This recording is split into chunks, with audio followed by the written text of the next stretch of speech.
Welcome back to the Nerdery. I'm JD. And I'm Jimmy. And this is Reviews Tuesday.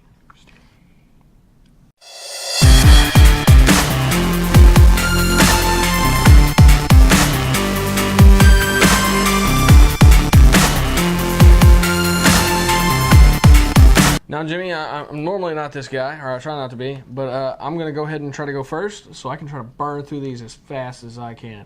Don't let me stand in your way. For those of you watching at home, time me. Time him. When are we starting? Right now it's fine. All right. First book is The Realm from Image. This one came highly recommended. It is a great book. It's very high fantasy, but in a post-apocalyptic world. It is very hard to follow. It bounces around kind of like a Tarantino film, but it's not bad. I give it a solid 3.5. I will be picking up the second issue. Superman number 30. Of course, in the last issue, Superman got possessed by the Parallax entity. So this kind of wraps that up. I was kind of hoping for a little bit more time with it. But, you know, it's Superman. It's the main title. They're not going to spend a whole lot of time with him pretty much being the living entity of fear. So that gets resolved incredibly quickly. You're slowing down. Yeah, I was disappointed. There's a lot, man. There's a lot. So for this one, I'm sorry to say, I'm only going to give it 2.5. Filler. Yep. Hal Jordan, the Green Lantern Corps 28. This is a tie-in to Metal.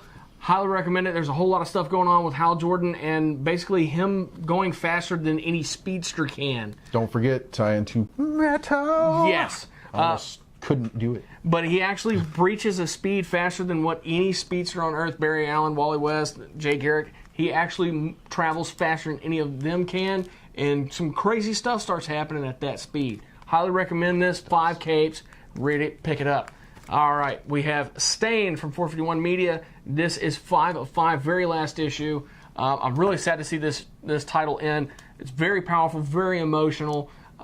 Once again, you cannot guess what comes next. You never can with 451. But I love this book. This was a fantastic title.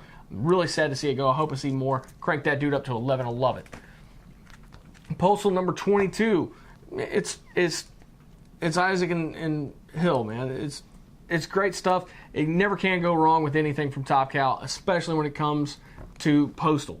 Postal and the Tithe. Was it Norman Rockwell? Norman Rockwell with blood. There you go. Absolutely fantastic book. There's a whole lot of stuff going down, and it looks like some people are going to be getting out of Dodge before serious stuff goes down with the FBI in Eden. Very serious book. It's a much darker tone than what's normally in there, which is normally not a bright book, but it's definitely getting a lot darker. I love it. Absolutely love it. 5 capes on that one. Ben Reilly, the Scarlet Spider, number 7.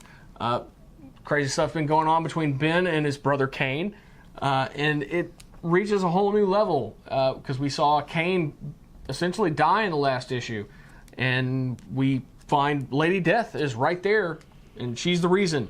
And also, for those Deadpool and Thanos fans, you get all the backstory on her relationship with those two characters. Oh my God, I gotta pick this book up. Yes, absolutely amazing. Crank that bad boy up to 11. Surprise ending. I'm not going to spoil it for you. Action Comics number 987. We're getting close to 1,000, folks. First comic book to do so. Don't miss out. This is a lenticular cover. Very cool. Very rarely see that on in an A cover. But basically what we have in this, to boil it all down, is Mr. Oz, the long-running villain in basically Action Comics or anything in the DC universe. He's never had his identity revealed. It is revealed here. Huge shocker. You won't see it coming. Crank that bad boy up to 11. That's a must read. Green Lanterns number 30. Of course, you know, we have Simon and Jessica. They're back in time 10,000 years before humans are running around. And basically they're trying to beat Volthoom before he became, you know, the incredible black baddie floating thing that he is now. And Simon, of course, is unarmed. He has no rings. They're dealing with the original 7 Lanterns, and he pretty much watches the first 4 die while he's trapped in a construct, unable to move or assist in the fight. You're almost there. Let's just say this. Somebody gets more than 1 ring, and it's absolutely incredible. I cannot wait for the next issue. Crank that bad boy up to 11. And I saved the best for last. 451 Media's Red Dog number 6. I was incredibly surprised by this title from the beginning, and it's done nothing but surprise me the whole way through.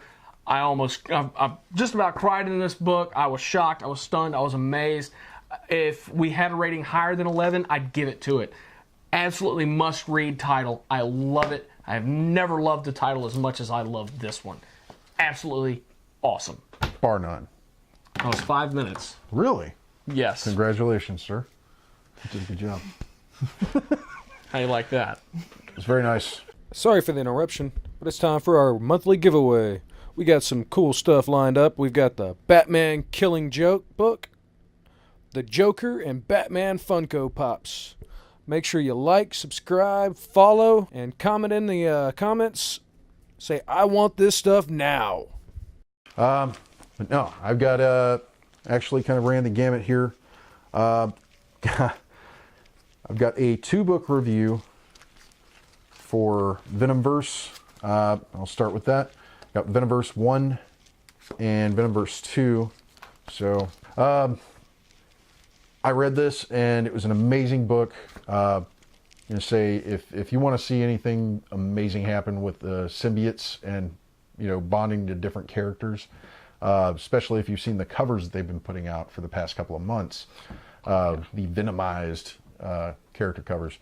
This is really cool, and it takes those characters and, you know, some of the favorites that people actually found out of that, and like, dude, that would be cool if that happened. You get to see it in this book, and they are fighting a common cause. Amazing story. They're all pulled from different realities. So you have the Venom symbiote bonded to all these different characters: Old Man Logan, X-23, Spider-Man, and then you see another form of mutation that becomes the big problem. I am eager to read more of this, and I'm giving it 5 chimichangas, cranking the freaking knob and breaking it off. And I'm absolutely loving this. I think this is great. And the main character is Eddie Brock, Venom. So, Oh, cool. Yeah, it's really, really awesome. Dick Dastardly and Muttley, or just Dastardly and Muttley, #1 from DC Comics. This is a really cool cover. I enjoyed it. I love that jacket. It's just really, really neat. And he's got the smirk. But this is an interesting story, and you see Dick and Muttley as these 2 pilots that are sent on a reconnaissance mission after some no-name-is-stand country started a nuclear reactor with unobtainium or unstable, whatever it was. Anyway, it's a ridiculous story, and you get to see these pilots deal with a situation where they're on they get a flyby from a drone they're supposed to shoot down, and it's got this noxious cloud of, you know, expletives, deletes, and little cloud symbols with lightning bolts, and it fucks with them. And they crash. He wakes up in the hospital, and some things get revealed. So this is a really, really good story, and I hope they continue with it, because I think this is going to be an amazing adventure to see what kind of madcap shit happens to these 2 guys, because it's awesome. I'm giving this 5 chimichangas as well, and it's a solid 11. You can't go wrong picking that book up. I've also got Elsewhere, issue #2 from Image. This is a really awesome story. Check this out. If you ever had any interest in like unsolved mysteries, like say what happened to Amelia Earhart, or, you know, what may have happened to D.B. Cooper, and this takes all of that and probably a lot more, because this is only the 2nd issue, but it takes all of that and kind of gives an explanation to, you know, where that mystery may have led, and you get some more backstory on the characters. So this could be taking place in the mind of a writer. This could be taking place in some other reality. Just depends on how you see it. That's cool. I think this is a great book, and the characters are written really well. It's a good adventure.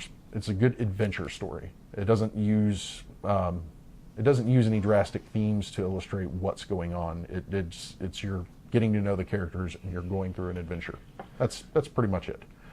And it's just cool that they use these historical figures that are lost in time, you know, and figure out a way to explain what happened to them. That's cool. Yeah. So I'm thoroughly enjoying this one. The stories are kind of short, but I think it's nice enough, you know, to keep reading it. If they do put out a trade, definitely pick it up. Image being what they are, they probably will eventually. This I'm excited. Yeah, this is a throwback, man. I was talking about that store I went to in Galveston. If you're ever down there, there is a comic book store. Have hope. But yeah, they had an issue of Iron Lantern from the Amalgam series, which was Marvel and DC mashup back in 96 and 97. Yep. Amazing years, wonderful years, lovely years. Marvel went bankrupt eventually, and they had to springboard their way back. So I think this was something that had to happen, needed to happen. Everybody wanted it to happen, and some people were disappointed, some people were pleasantly surprised, and I think a lot of great ideas got thrown around. This book is amazing. It is a combination of Tony Stark and Hal Jordan as Iron Man or Iron Lantern. He reports, he is the only, known to himself, he is the only Guardian that has a lantern, and he reports to Mogo the Living Planet. Oh, nice. Which is like the Green Lantern, Mogo, like the actual living planet, and Ego, the living planet. So he reports to him, and takes the Green Lantern energy from that. And you have some really interesting character mashups. You got this is Jon Stewart and Jim Rhodes, Iron Man. You've got what is it, Pepper Ferris, so Pepper Potts and Carol Ferris. And she becomes kind of a Madam, I guess it's a Madam Hydra and Star Sapphire mashup. So you've got some really interesting mashups with these characters. Very, very cool book. The artwork was amazing, and it was a wonderful throwback. But it was kind of like what you would expect from Green Lantern and Iron Man being mashed together, and him being like a spacefaring policeman. This being a throwback, I'm going to say it was a little wordy, but I got through it. It was a lot of fun to read, and I'd say 4.5 chimichangas. I'm going to crank it to a 10. Very nice. Just because at the time there was a lot of shit going on in publishing, and I think this was a decent work. Could have probably been better, but hey, I think now maybe the time to revisit. Very nice. Very nice. Well, a huge thank you to our sponsors, Captain Jack's Elixirs, www.captainjackselixirs.com, and our friends over at ALLSTAR Comics and Games in Baytown, Texas, in the Bay Plaza Shopping Center on Alexander Drive. Phone number 281-839-7127. Be sure to follow us on Facebook, Instagram, and Twitter, and never forget our website, www.thenerdery.net. Be sure to share us with your friends, your enemies, coworkers, kids, whoever. I don't care. It's not going to bother me. Never does. No. It wouldn't bother me either. And a huge thank you to you guys, and a huge thank you to the Captain for all this awesome video production he does everywhere, all over. Great stuff. Really appreciate him. Really appreciate all you guys for subscribing. Be sure to tell your friends. Keep on keeping on, man. Yes, sir.